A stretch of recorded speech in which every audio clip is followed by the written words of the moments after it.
డొక్క మాణిక్యం గారు మాట్లాడుతూ కూడా మెడికల్ కాలేజీలు అవసరం లేదు అని చెప్పే విధానాన్ని ఎలా చూస్తారు? మెడికల్ కాలేజీలు ఎవరికి అవసరం లేదండి, ఆయనకు అవసరం లేదేమో. ఏంటో నేను చూశాను అది. జనాలు ఫ్యాన్సీగా చదువుతున్నారన్న మెడికల్ ఆ, ఏమండి, మెడికల్ ఎవడైనా ఫ్యాన్సీ చదువుతారండి. వాళ్ళ జీవితాలు మార్చుకోవడానికి ఏకైక వాళ్ళ ఆయుధం ఏంటంటే విద్యే.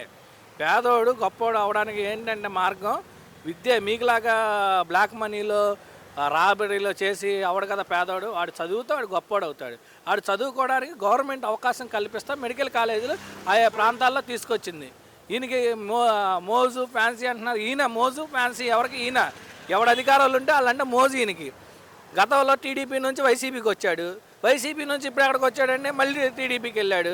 రేపు బీజేపీ అధికారం, ఎవరి అధికారం ఉంటే అటు మోజు పడేది డొక్కా మాణిక్యం గారు.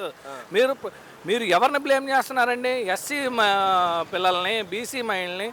ఈ పిల్లలందరే కదా చదువుకునే, ఈ స్కాలర్షిప్ల మీద వాటి మీద చదువుకునేది. వాళ్ళందరికీ మీరు వెన్నుపోటు పొడుస్తూ వాళ్ళందరిని ఎగతాళి చేస్తూ మీరు చేసింది చాలా తప్పు.